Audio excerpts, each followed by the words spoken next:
Nós iremos falar sobre painéis solares quânticos e é bem interessante o assunto porque é uma tendência e nós vamos falar dos prós e dos contras, como sempre nós realizamos aqui nas lives da Rede Global. Então, vamos colocar o material na tela e vamos avaliar essas informações que são bem importantes a respeito de algo que muita gente sequer sabe que existe, né? Que são a questão dos painéis quânticos.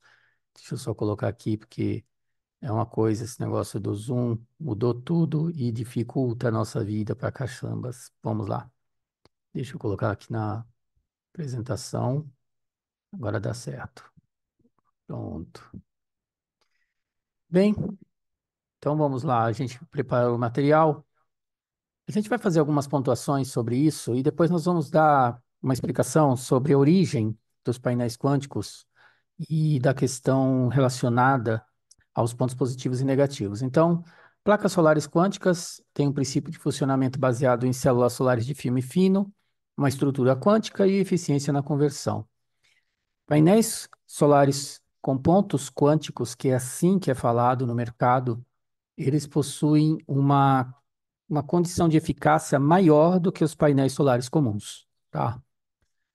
Materiais e tecnologia, perovskitas, silício amorfo e novos materiais emergentes. E isso é o que está acontecendo em todo o mercado mundial. Está acendendo novos tipos de materiais em todo o mundo. E em todo o mundo se busca terras raras, e isso está acontecendo, inclusive no Brasil, com a China comprando um monte de terras no Brasil raras.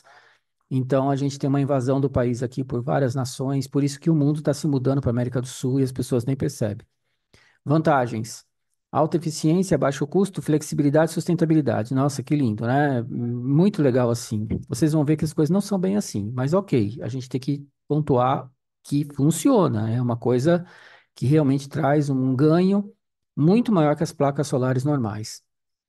Aplicações, edifícios e residências, produtos eletrônicos portáteis, sistemas de transporte e infraestrutura de energia. Inclusive, estão surgindo carros, estão surgindo trailers, estão surgindo um monte de coisa com painéis solares também. E a tendência disso é uma eficácia maior devido exatamente à questão quântica, tá? Desafios e pesquisas. Aliás, só pontuar que a quântica vai deixar de ser uma coisa que foi colocada no pensamento ocultista das pessoas que desconhecem o que é quântica, né? A quântica vai começar a surgir muito em vários aspectos da vida das pessoas, até porque a quântica é, digamos, o início de um processo maior e que a humanidade não vai desfrutar nesse momento. Ela vai ter aí alguns benefícios da quântica, mas eu acredito num futuro diferente desse, que a quântica realmente vai se tornar algo muito grande dentro do sistema de vida humano. Até porque a quântica no futuro vai ser sistema até de transporte. Então, a gente fez uma live sobre tunelamento quântico e vai ter lá na Rede Global, no nosso site, tem uma área chamada Quântica, onde a gente vai estar colocando muita informação lá. Então, é bom acompanhar o site da Rede Global de comunicacau.com.br, tá bom? Aplicações, como eu coloquei, desafios e pesquisa, estabilidade e durabilidade, escalabilidade da produção, que é a escala de produção, né? Integração com a rede elétrica.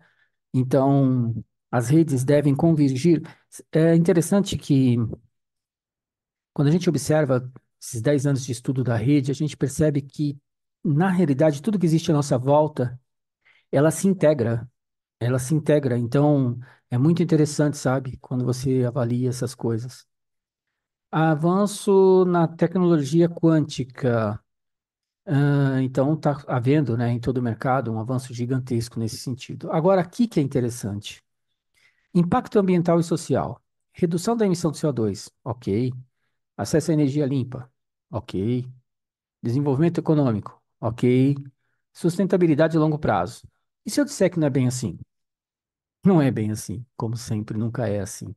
Mas primeiro vamos entender a origem desses pontos quânticos, de que forma o mercado começou a perceber que esses processos poderiam ser desenvolvidos. Isso começa com eletrocerâmicas, tá? Então, as cerâmicas vêm sendo utilizadas pela humanidade há milhares de anos, mas até os últimos 50 anos, ninguém se importava com as características elétricas dessas cerâmicas. A peculiaridade das eletrocerâmicas é que elas respondem, de alguma maneira, à presença de um campo eletromagnético, apresentando variações na resistividade elétrica. E é isso que é interessante também, quando eu estava observando o estudo para apresentar para a audiência, é essa questão do eletromagnetismo, sabe?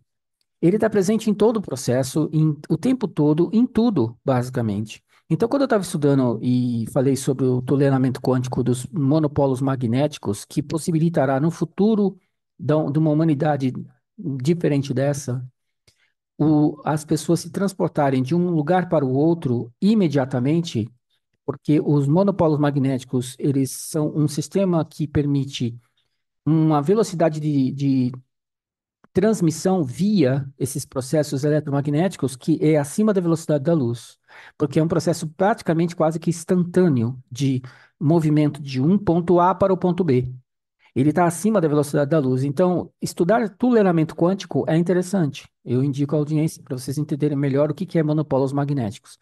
Mas é interessante como o eletromagnetismo está dentro de todo esse processo e que envolve a quântica.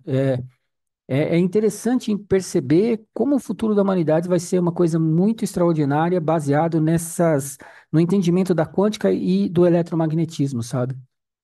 E isso está presente em tudo, né? Porque nós temos a energia forte, a energia fraca, nós temos a gravidade e nós temos o eletromagnetismo. São os quatro processos do sistema que basicamente são as leis, né? Que regem todo o universo. Isso daí é uma coisa interessante quando você vê o papel do eletromagnetismo em relação à sua proximidade com a quântica e essas formas, né, que existem de desenvolvimento em torno desses processos.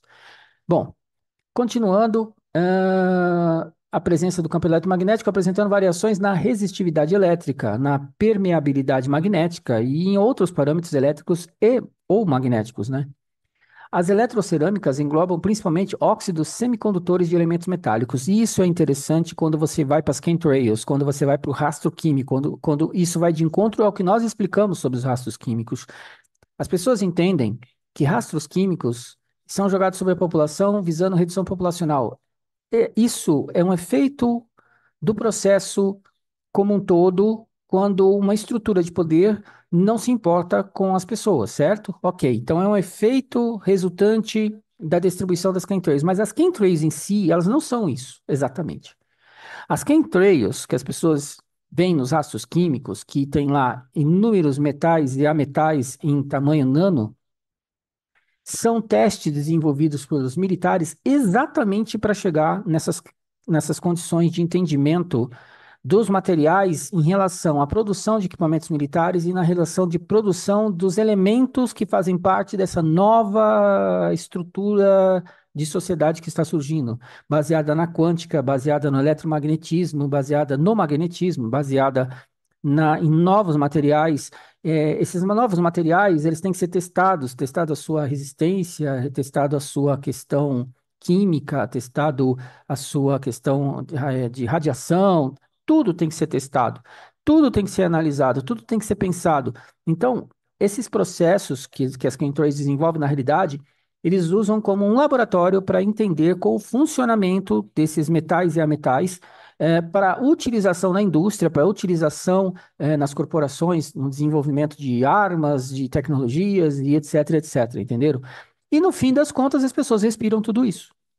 Só que como as pessoas também estão num processo de transformação por conta da rede intracorporal e optogenética, esse material que é respirado, ele faz parte do contexto da rede intracorporal, louco, né?